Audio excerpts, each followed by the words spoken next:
Bonjour mes délicieux co-créateurs, c'est Lilou, je suis à Montréal. Oh mon Dieu, France, finalement, nous nous retrouvons, que c'est bon devant la caméra, dis donc cette fois-ci. Mais quand est-ce que tu viens t'installer pour de bon? T'es pas tombé en amour?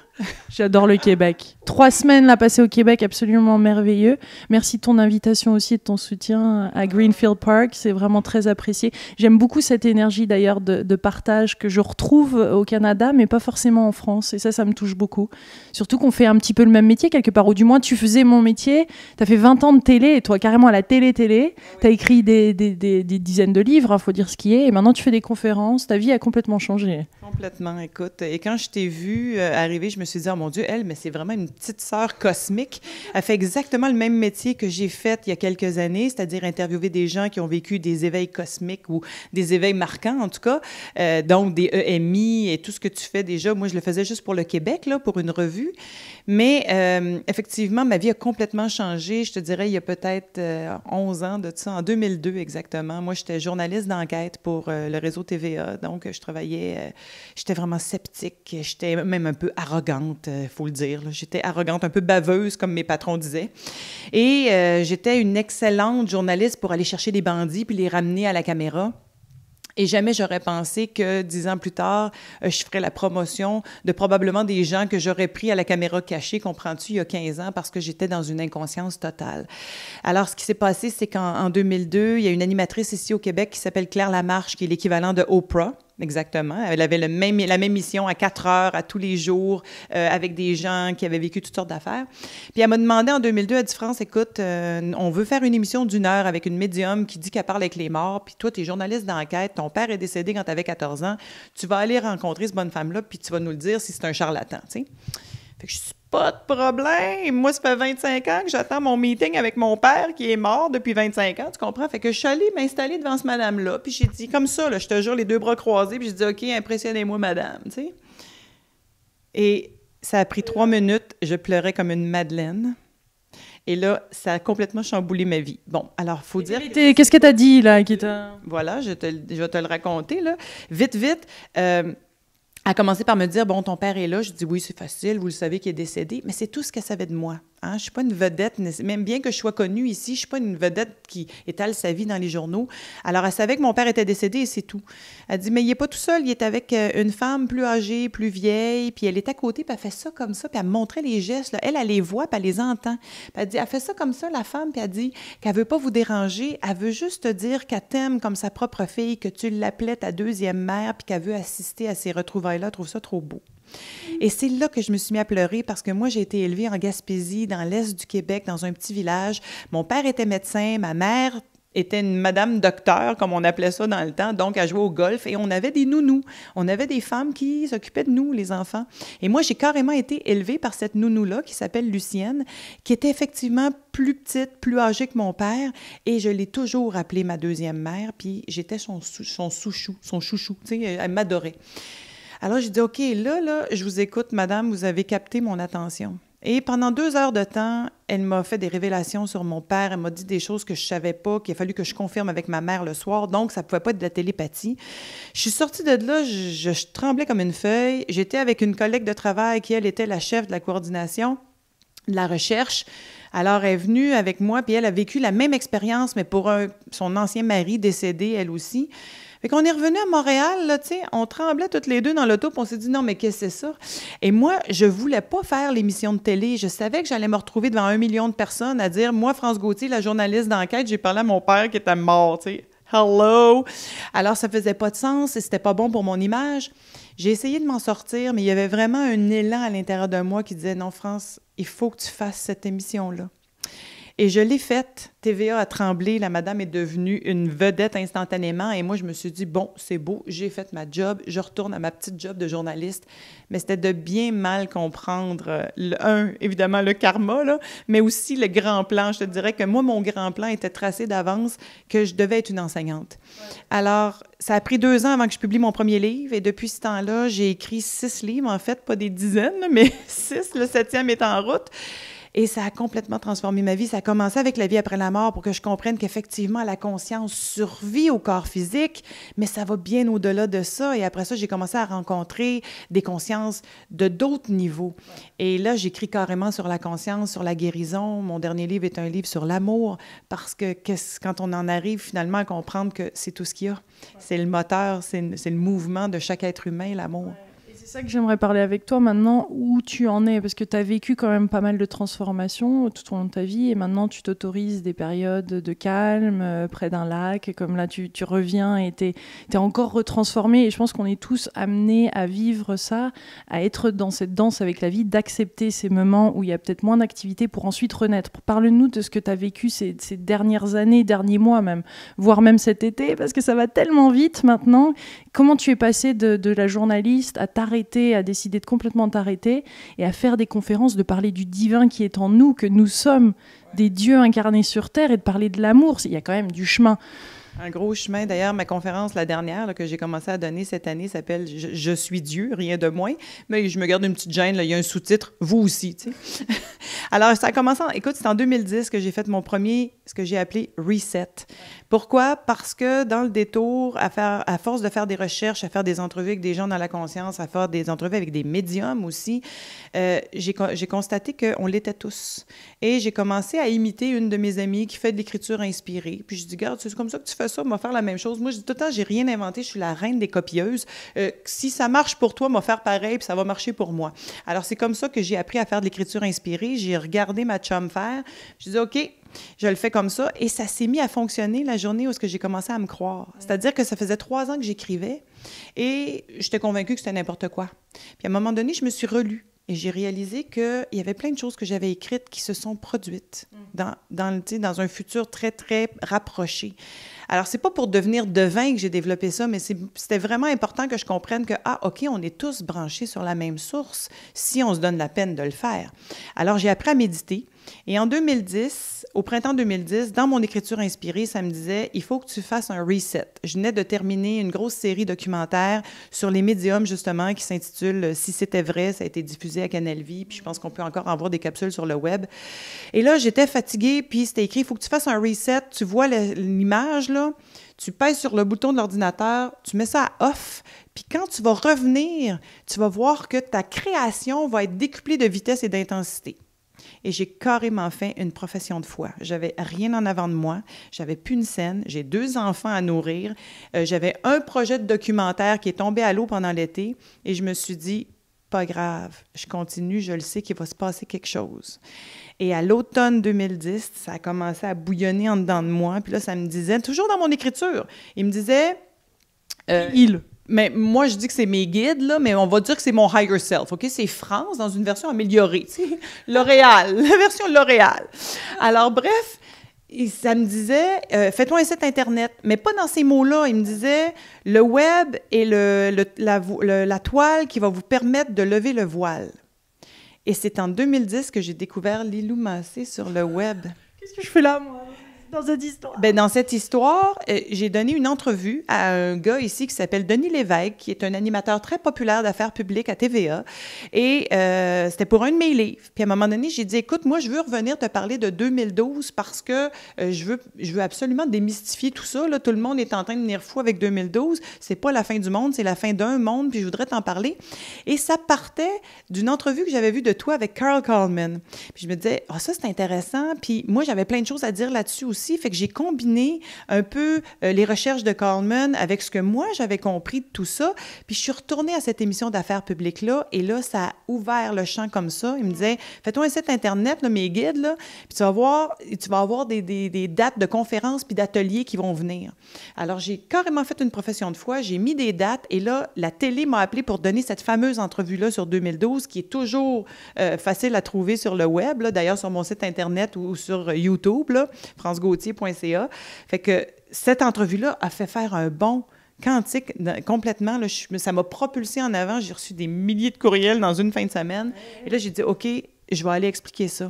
Alors, pendant 2 ans, j'ai donné une conférence qui est gratuite sur le web, sur mon site Internet, qui était vraiment pour comprendre qu'on vit une bascule de conscience. Et cette bascule-là, quand j'ai commencé à donner ma conférence, je ne savais pas si on allait vraiment passer de l'autre côté. Je ne savais pas si on n'allait pas répéter ce que d'autres humanités ont fait avant nous, comme les Atlantes, et qu'on pouvait vraiment s'en aller dans notre mur et s'auto-détruire. Aujourd'hui, 1 an plus tard, je peux te dire qu'on l'a fait, la bascule. Alors, c'est pour ça que j'ai changé ma conférence. Là, maintenant, je parle vraiment du divin à l'intérieur de chacun de nous parce qu'on est tous des grands créateurs. Et quand on prend conscience qu'on n'est pas des victimes, personne, qu'on peut créer et qu'on peut être le scénariste de notre propre pièce de théâtre, ça change complètement la dynamique, là. Alors, c'est de ça dont je parle, puis j'explique que ça commence en disant, écoute, avant ça, je me prenais pour Dieu, j'ai fait un burn-out, maintenant, je sais que je suis Dieu. Ça va très bien.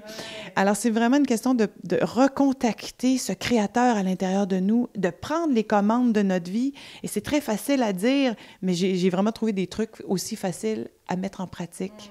Je trouve que c'est important de prendre du recul. On a cette chance d'écrire des livres ou d'être interviewé même, et de prendre ce recul-là pour voir. Et tu fais même carrément J'aimerais que tu nous parles de ces resets complets que tu fais, parce que je pense qu'on est de plus en plus appelés à faire ça. Des fois, la vie nous oblige à les faire. C'est comme si what's wrong with this? Quelque chose ne va pas là si je trouve pas de job. Mais en fait, peut-être que la vie nous impose ça. Qu'est-ce qui se passe pendant ces périodes où toi, tu te retires, ou que la vie décide pour l'instant, il n'y a rien qui va se passer? Bien, c'est vraiment conscient, là. En 2010, ça a été un reset conscient où j'ai arrêté pendant 2 mois et demi. Et cet été, j'ai fait la même chose parce qu'on m'a expliqué la même chose. Bref, je me suis un petit peu entêtée cet été. Je voulais écrire un autre livre. Enfin, je voulais prendre la période estivale pour écrire. Et là, je me suis blessée dans le dos puis j'ai perdu la voix. Et là, j'arrêtais pas de dire à la blague, le message est clair, France, t'as perdu la voix, ferme ta boîte. Pour ne pas dire autre chose à la télé. Alors, bref, ça me disait tellement clair dans mon écriture, il faut que tu arrêtes encore cette année pour une autre raison. C'est différent de 2010 parce que ça va t'amener ailleurs. Et là, je ne suis pas tout à fait prête à t'en parler encore, mais j'ai compris, et j'en ai fait beaucoup la promotion, que l'univers a horreur du vide. Et quand on se permet des périodes de vide, ce que j'ai créé cet été pour moi, parce que j'avais créé en 2010, le reset, c'était ça, t'arrêtes tout, là, c'était une période de vide, eh bien, ça nous propulse beaucoup plus loin en avant.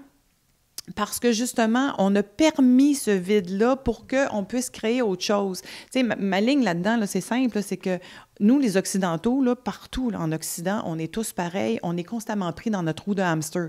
Donc, on est toujours en train de penser, d'appréhender le futur, de ressasser le passé. On n'est jamais dans notre moment présent. Mais quand on est toujours dans notre roue de hamster, là, ça bloque ici ce qu'on appelle finalement l'inspiration. Le 3e œil, là, il est bloqué parce qu'on est toujours en train de rouler dans notre tête. Fait que l'inspiration ne peut pas descendre. Puis le créateur en nous, il est ici, dans le bas du ventre.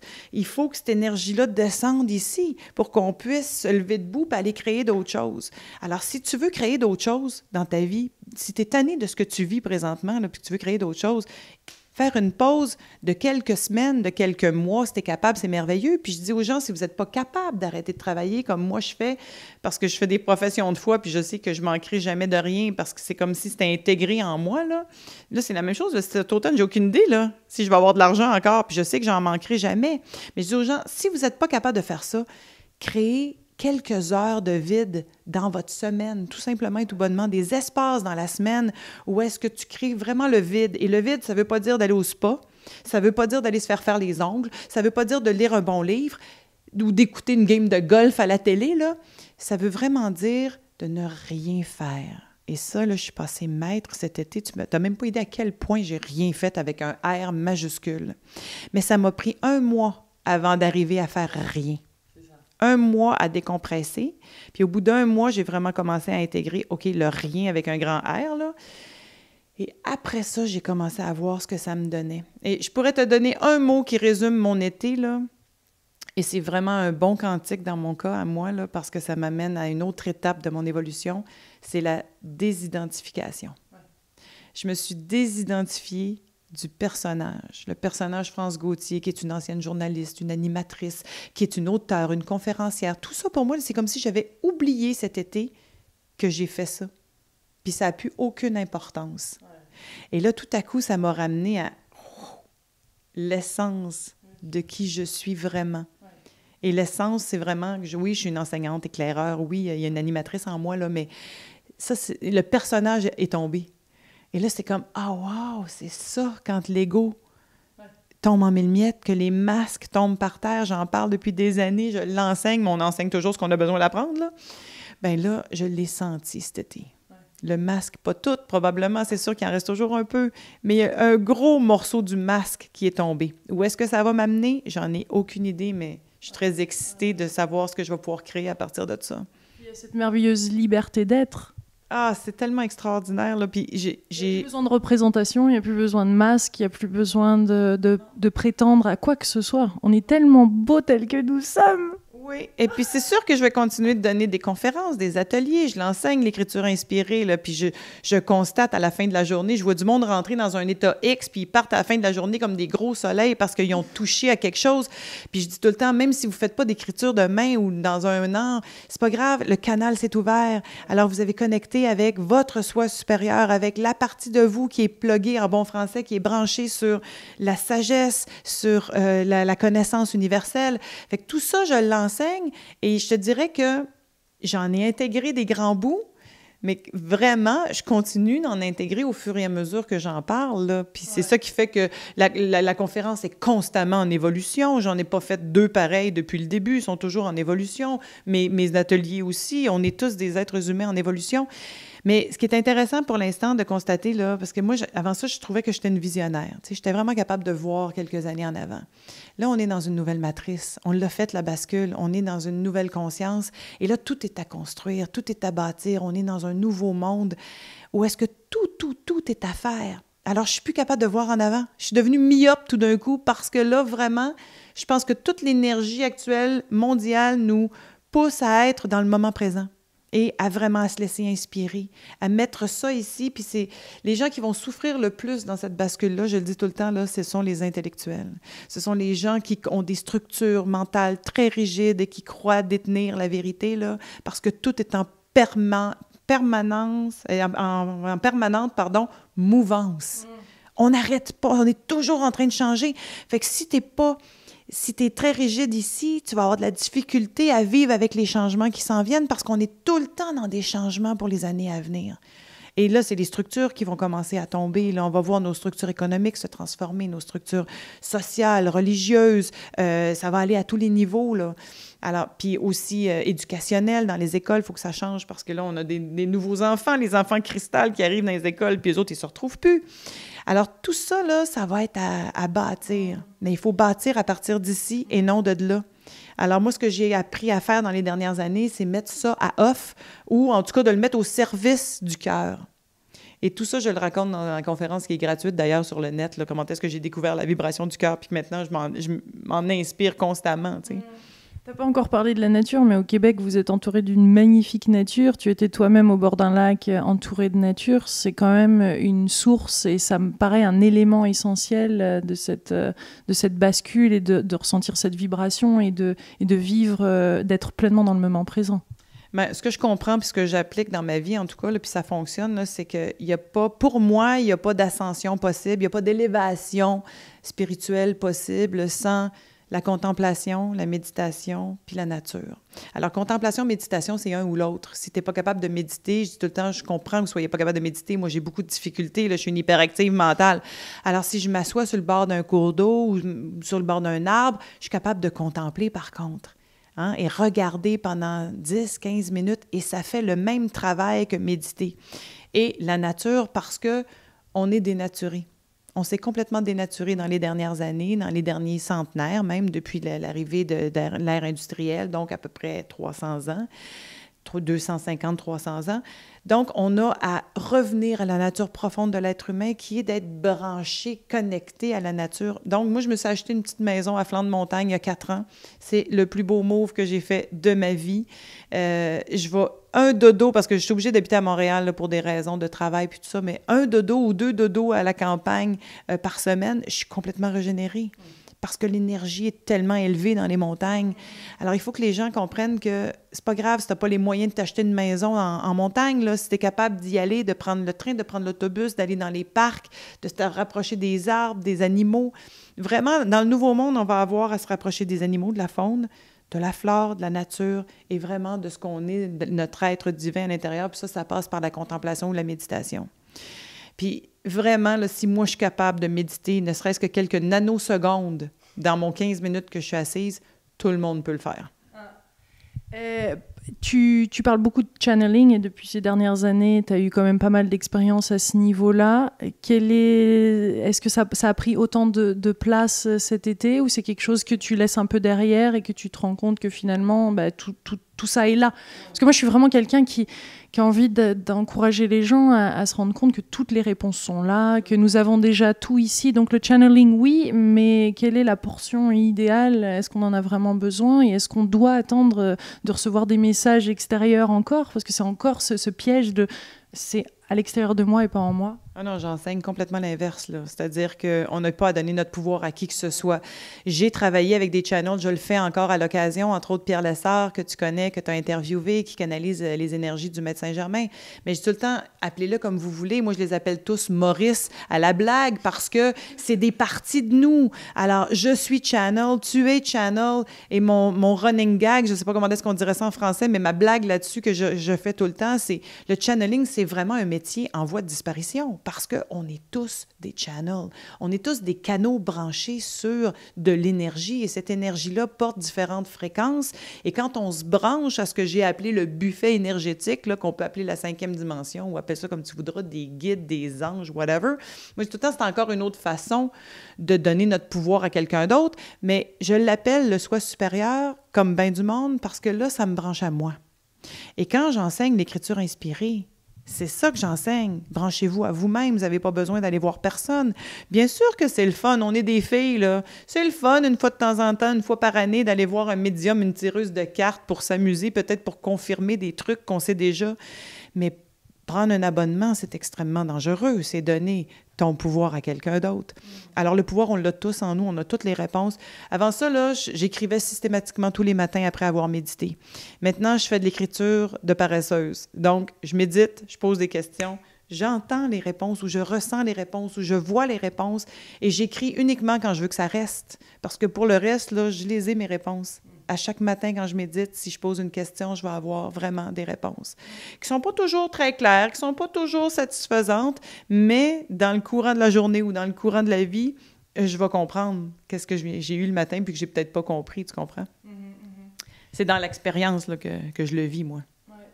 Est-ce qu'il y a des pratiques ou des choses que tu incites au-delà de l'écriture automatique, des choses qui au quotidien pourraient justement transformer et nous permettre de se reconnecter, de se rebrancher à ce courant divin, à cette énergie universelle, à cet amour, à cette lumière, quels que soient tes mots? Bien, ce que je pratique beaucoup présentement, là, c'est évidemment le fameux moment présent. Je l'ai lu, je l'ai vendu, j'en ai parlé et ça m'a pris des années à comprendre comment même l'appliquer dans ma vie. Alors, c'est même pas le moment présent, c'est la présence. Je dis tout le temps, quand tu as pris conscience là, que tu es le créateur de ta vie, 50% du travail est fait. Après ça, il y a un autre 50% qui vient de la vigilance. La vigilance d'être là, d'être présent, d'être à l'écoute des signes, d'être à l'écoute de qui tu es, de ce qui va rentrer. Tu penses à quelque chose, tu regardes, tu ouvres ta radio dans l'auto et tu vas entendre une phrase qui va venir confirmer. Moi, là, je reçois toujours les enseignements dont j'ai besoin au moment où j'en ai besoin quand je le demande, OK? Fait que si je pose une question, comme je te dis, puis que je vais avoir une réponse le matin, mais qu'elle n'est pas complète, dans la journée, je vais avoir quelqu'un qui va me compléter ça. Exemple, OK? Quand je t'ai dit, bon, j'écrivais, puis on me disait, prépare-toi, tu vas faire des ateliers puis des conférences à temps plein à bientôt. Puis je disais, des ateliers de quoi? Je suis une journaliste d'enquête de qu'est-ce que je vais aller enseigner? Et ça n'a pas pris 4 mois avant que je commence à le faire pour vrai, là. Mais dans cette semaine-là où est-ce que j'ai écrit que j'allais faire des ateliers, il y a quelqu'un qui m'a appelé par rapport, puis qui m'écoute, puis lui, il organise des événements, tu sais, des événements à caractère spirituel. Puis il me dit, je t'écoute, France, là, puis c'est pas juste des conférences, il faudrait que tu fasses, c'est des ateliers. Et là, je suis partie à rire, parce que je me suis dit, OK, j'ai jamais travaillé avec cet homme-là, puis j'ai pas du tout l'intention, puis peut-être qu'un jour, ça arrivera, mais c'était pas, le coup de fil n'était pas là pour que je travaille avec lui. Le coup de fil était là pour me confirmer que ce que j'avais eu comme inspiration était juste et que là, je pouvais me croire, tu comprends? Donc, à partir du moment où on commence à se croire, tout à coup, l'univers au complet vient en support. Puis je dis tout le temps, regardez là, on n'en a rien à faire, l'univers n'a rien à faire de vos doutes. mettez-vous en action. L'énergie actuelle permet à tout le monde de se mettre en action. Qu'est-ce qui peut arriver de pire? Tu vas frapper un mur, tu vas faire un pas latéral, puis tu vas continuer ta course en avant. Mais il n'y a rien de pire que le statu quo, parce que si tu ne te mets pas en mouvement parce que tu as peur ou parce que tu as des doutes, c'est sûr qu'il n'y a rien qui va se passer. Et le train, présentement, est en mouvement. Le train, il s'en va en avant. Alors, on peut sauter dedans en mouvement ou attendre le prochain, on ne sait pas c'est quand le prochain. Fait que moi, je sauterais dans celui-là qui court, là. L'éveil, alors, comment tu le décris, ou the enlightenment, ou l'illumination, ou the awakening, ou tout ça, en fait, ce qu'on est appelé, soi-disant, à expérimenter, comment tu le résumes? Écoute, moi, j'ai pas vécu un éveil spontané comme bien des gens que j'ai interviewés, puis que toi aussi, tu as interviewé. Des fois, je les envie. À chaque fois que je faisais une entrevue avec quelqu'un qui a fait une expérience de mort imminente, je disais, j'aimerais quasiment ça, moi, mourir quelques secondes, là, juste quelques secondes pour vivre ça, puis revenir dans mon corps, puis dire, OK, c'est ça. Alors, la majorité des gens ne vivront pas une expérience de mort imminente. La majorité des gens ne vivront pas une illumination spontanée ou ce qu'on appelle un éveil cosmique, qui est une espèce d'expérience très, très, très forte où est-ce que tu sors de ton corps ou presque. C'est proche de la névrose puis de la psychose, là, quand tu fais un éveil spontané comme ça, parce qu'après ça, c'est très difficile de revenir dans le courant de la vie normale. Alors, la majorité des gens ne vivront pas ça. Ils vont vivre ce que toi puis moi, on vit, c'est-à-dire des petits bouts d'éveil, un après l'autre. Et moi, c'est ce que je vis à temps plein depuis 2002, en accéléré depuis 2010. Encore cet été, ça a été un autre petit bout d'éveil parce que je me suis permis d'abord de me poser. Toute l'année, on court comme des malades. Moi, en plus, j'ai 2 enfants. Alors, il faut que je fasse ma vie de mère, ma vie d'animatrice, ma vie d'auteur. Tout ça en même temps, ça laisse très peu de temps pour aller à l'intérieur. Fait que les pauses qu'on s'accorde, là, c'est ça, nos tremplins de petits bonds quantiques. Alors, moi, la méditation m'a permis de vivre les premiers éveils, puis ça continue de le faire. Je ne peux pas m'arrêter de méditer, je ne peux pas m'arrêter de faire du vide dans ma vie parce que je ne pourrais pas faire d'autres bonds en avant. Je vais rester coincée où je suis là présentement. Alors, je crois que l'illumination, c'est un bien beau terme. On veut tous vivre ça. Mais ça ne se passe pas comme dans les livres, puis ça ne se passe pas nécessairement comme ce qu'on a lu, parce que la majorité des gens le vivent une journée à la fois, un petit éveil à la fois, un petit pas à la fois, en restant présent, vigilant dans notre cœur. J'entendais entre autres une Américaine que tu dois connaître, la Little Grandmother, là, qui fait beaucoup d'entrevues, puis qui fait beaucoup d'entrevues sur le web, qui dit tout le temps « The safest place to be is in your heart ». Et je l'entendais, cette ligne-là, tu sais, l'endroit le plus sécuritaire, c'est dans ton cœur. Je l'entendais ici, mais je ne le comprenais pas. Et depuis 2-3 ans, j'ai commencé à vraiment passer de la connaissance à l'expérience. Ça, c'est Einstein qui disait ça, là, la véritable connaissance passe par l'expérience, le reste, c'est de l'information. Bien, moi, là, je faisais de l'information avant, j'étais journaliste. Je sais c'est quoi l'information, là, ça rentre dans une oreille, puis ça sort par l'autre. La véritable connaissance, c'est quand tu passes tout ça qui était là, à ici. Et depuis que j'ai commencé à descendre l'information dans mon cœur puis à laisser mon cœur guider ma vie, puis ça a l'air des fois bien quétaine quand on dit ça comme ça, là. Mais il y a vraiment une vibration qui existe ici, là, puis je la sens. Par exemple, je vais donner des exemples bien précis, là, mais j'ai eu une relation amoureuse qui était le début de ça, puis je le raconte dans mon dernier livre, « C'est quoi l'amour?», qui est un livre magnifique pour vraiment comprendre la guérison amoureuse. Là. Moi, j'ai été en peine d'amour toute ma vie jusqu'à ce que je comprenne que je créais ça. Alors, un de ces hommes-là est venu m'ouvrir le cœur. Il s'appelle Jimmy, c'est une petite flamme jumelle. Et quand j'ai rencontré cet homme-là, ça a vibré ici, là, vraiment tellement fort que j'ai commencé à comprendre, OK, il y a vraiment de l'énergie ici, là. Et à partir de ce moment-là, j'ai commencé à me servir de ça uniquement et mettre ma tête au service du cœur. Fait qu'après ça, j'avais une série documentaire à faire, dont je t'ai parlé tantôt. J'ai littéralement créé cette série-là en écoutant mon cœur. À chaque fois que je disais, bon, OK, il faudrait que je book un médium sur la série, je mettais ma main sur sa photo, puis j'attendais de voir ce que ça me faisait. Si ça vibrait ici, je le bookais, puis si ça me pognait à la gorge puis que j'avais mal au cœur, je mettais ça de côté. Pas parce qu'il n'est pas bon, mais parce que ça n'allait pas nécessairement être la bonne personne pour ma série, tu comprends? Même chose pour acheter une maison. Ma petite maison dans les montagnes, là, je suis rentrée dedans, là, puis ça a fait « OK, je l'achète! » C'est fini de travailler avec ici, là. Moi, j'ai 5 ans d'université, là, puis c'est comme je pourrais prendre mes diplômes puis les mettre aux poubelles. Ça n'a plus rien, ça n'a aucune importance, là, les diplômes. Qu'est-ce que ça te dit ici? Puis mets ton intelligence au service de ça. Tu vas être heureux, c'est clair, là. Et depuis que j'écoute ça, je me plante plus. Dès que ma tête commence à s'obstiner avec mon cœur, je me plante. C'est sûr. Alors, l'éveil, pour revenir à ta question, là, pour moi, c'est ça.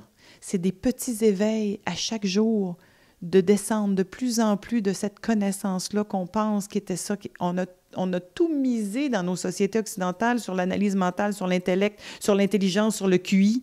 On s'est trompé. Ça ne veut pas dire que ça ne va plus nous servir, mais on va le mettre au service de ce qui est réellement le moteur de chaque être humain, c'est-à-dire l'amour, c'est-à-dire cette énergie universelle-là qui est distribuée à partir d'un chakra qui s'appelle le chakra du cœur. Les humains ne sont pas si à côté de la traque que ça quand on dit des histoires de cœur, j'ai mal au cœur. Tout ça, ce n'est pas le cœur physique. C'est bien ici le chakra qui est le centre de notre corps. Donc pour éveil, il n'y a pas forcément besoin de souffrance, puisque toi, c'est un moment, c'est une série de circonstances qui a fait que c'était un peu pour toi déjà sur ta destinée. Tu as rencontré cette médium, faisait partie de ton chemin, ou tu penses que tu l'as créé? Comment ça s'est passé? Ben écoute, je pense qu'il n'y a pas de destin, mais il y a une destinée. Alors, je vais te nuancer, là. Le destin, c'est la fatalité. Il n'y a pas de fatalité dans la vie. On est des créateurs et on a le libre arbitre à chaque seconde. Mais il y a une destinée. Tu te prends un plan de match quand tu te réincarnes dans cette vie-ci. Puis ça se peut que tu ne l'atteignes pas, ton plan de match, puis tu vas aller dans l'entre-deux-vies pour aller voir, OK, qu'est-ce que j'ai accompli, pas accompli, puis on revient dans la roue inlassablement tant qu'on n'a pas compris l'ensemble de l'expérience. Bon, alors bien sûr que probablement que dans mon plan de match, j'avais décidé dans cette vie-ci de revenir en enseignante. J'aurais pu dire non, j'aurais pu décider de dire à Claire, par exemple, quand est venu le moment d'aller faire l'émission de télé en 2002, lui dire, écoute, désolé, je ne la fais pas cette émission-là, c'est pas bon pour mon image. Mais il y a une petite voix à l'intérieur de moi qui me disait, oui, mais France, ton image, on n'en a rien à foutre, là. Hein? Et c'est pour moi, là, le scepticisme dont je faisais preuve à l'époque, c'était vraiment de l'ignorance crasse. Et je dis crasse parce que non seulement je ne le savais pas, mais je ne voulais pas le savoir parce que c'était pas bon pour la journaliste d'enquête en moi. Il fallait que je sois sceptique, il fallait que je sois baveuse, il fallait que je sois arrogante pour aller planter des bandits. Et aujourd'hui, je ne cherche plus de bandits, je cherche uniquement des gens qui font ça avec leur cœur. Sais-tu quoi? Je ne trouve que ça. Alors, j'ai changé de paire de lunettes. Et je me suis mis à voir que, bien sûr, que si on vit à partir d'ici, ça commence à faire des petits. Puis tout ça, là, c'est comme lancer un caillou dans un lac, là. Ça traverse le lac. L'onde va traverser le lac. C'est pas juste le petit trou que ça fait au centre. Alors, si toi, tu es dans ton cœur, moi, je suis dans mon cœur. Là, ce soir, tu vas aller faire une conférence. Il va y avoir 200 personnes qui vont t'écouter, qui vont descendre dans leur cœur. Ils vont aller faire des petits. Il va y avoir 10-12 personnes autour d'eux une heure plus tard qui vont être atteints, happés par cette vibration-là. Alors, tu sais, il y a un Américain qui se promène partout sur la planète en disant « Life has no purpose. There's no purpose to life but to live. » Puis lui, il gagne sa vie avec ça. Merveilleux. Alors, ça veut dire qu'il n'y a pas de but à la vie à part de la vivre. Obama n'est pas plus intéressant que la mère de famille qui reste à la maison avec ses 3 enfants. Parce qu'on est tous des co-créateurs. Alors, quand on a compris ça, on arrête de s'en faire et on rentre dans nos dons et nos talents. Moi, mon petit talent, c'est de raconter des histoires. Puis, je suis assez drôle. Puis, quand je raconte des histoires, tout le monde rit. Puis, ils sortent de là, ils ont du plaisir, puis ils ont compris 2-3 affaires, puis ils sont descendus dans leur cœur. Merveilleux, j'ai fait mon travail. Et c'est tout ce que j'ai à faire. Toi, tu es une formidable enseignante éclaireur aussi. Tu le fais à travers tes entrevues. Bien, c'est tout ce que tu as à faire. Tu t'amuses en faisant ça. Est-ce que tu t'amuses? Tu parles que je m'amuse. Je suis au Québec, là, au mois d'août, avec toi. On va avoir cette belle conversation. Il fait chaud hein, au Québec au mois d'août. Il fait humide, en tout cas, on frise. En tout cas, ravie. Merci d'accepter de faire cette interview. Je sais que tu t'es un petit peu retirée de ce monde-là. Quoique tu reviens, hein? Ah oui, mais je vais être là cet automne. Là. J'ai pris juste une pause cet été, vraiment pour faire un autre reset, pour mieux faire un autre bon cantique. Où est-ce que ça va m'amener? Je ne sais pas. J'ai un autre livre sur la guérison à écrire. Je suis en train d'écrire la suite de C'est quoi l'amour?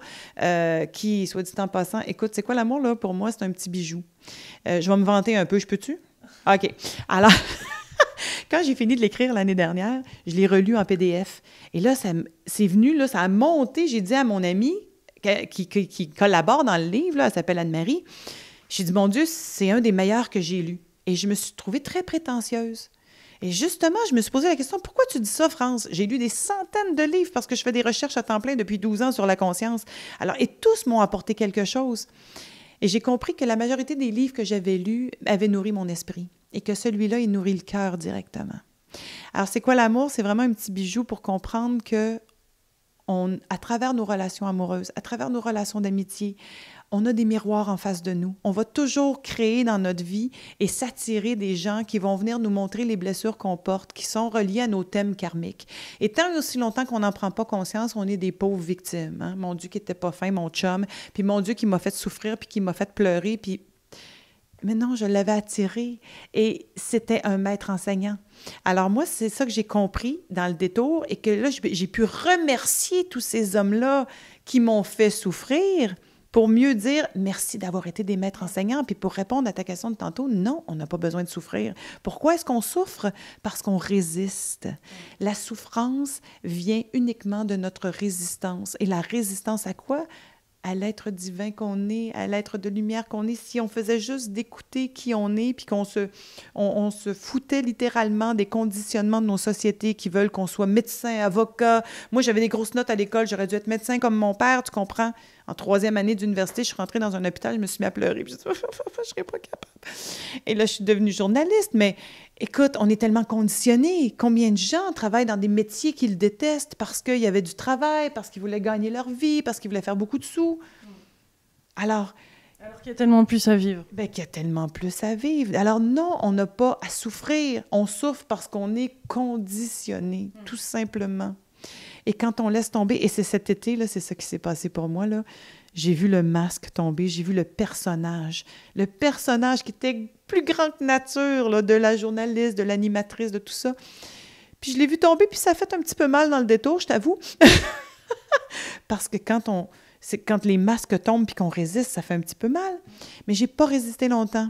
Je résistais depuis 48 ans déjà. Fait que cet été, là, j'ai résisté peut-être quelques heures. Et après, là, ça a fait comme... Ah! OK. Alors maintenant, je vais aller me promener, je vais continuer de donner des conférences, des ateliers. Je ne sais pas de quelle façon ça va se passer. Peut-être une télé-web, moi aussi, éventuellement, parce que j'y pense depuis plusieurs années, bien avant que tu m'en inspires. Ça va prendre une autre allure. Là. Je vais faire des capsules pour m'amuser, puis des choses humoristiques qui nous ramènent à la conscience. Ouais. Vraiment. Fait que tout ça, ça s'en vient. Je ne sais pas de quelle façon, mais je ne me sers plus de ça. J'attends que ça vibre ici, puis je me laisse guider. Magnifique, France. Quel bonheur! Hey, j'irai vous voir en Europe. Oui, on l'attend. On l'attend en Belgique, Suisse, France. On a 2 livres en Europe là, qui sont disponibles. C'est les 2 livres avec Pierre Lessard, Le Maître en soi et Tout se joue à chaque instant, que j'ai écrit, mais qui était comme une grande entrevue avec un maître. Les autres, ben, sont disponibles sur le web. En fait, si vous allez sur mon site internet, francegauthier.ca, là, vous pouvez les acheter. Tu viens quand en Europe? Dès qu'on m'invite. Aux invitations, c'est parti. Bon, ben, mes délicieux co-créateurs, merci à toi, merci de... Je vais te voir ce soir. Je suis toute excitée, là. C'est moi qui vais aller voir l'autre France, dans une autre version. Oui. Puis moi, je ne suis pas une conférencière de nature, ça m'intimide un peu hein, d'avoir entre Geneviève, toi, qui avait l'habitude de parler devant des audiences, mais je vais le faire avec le cœur. Et je vais te dire, comme on dit au Québec, elle va être écœurante. Tu vas être écœurante. Plein de gros bisous, mes délicieux co-créateurs. Je vous embrasse, je vous fais un bec. Un bec? Un bec. Bisous!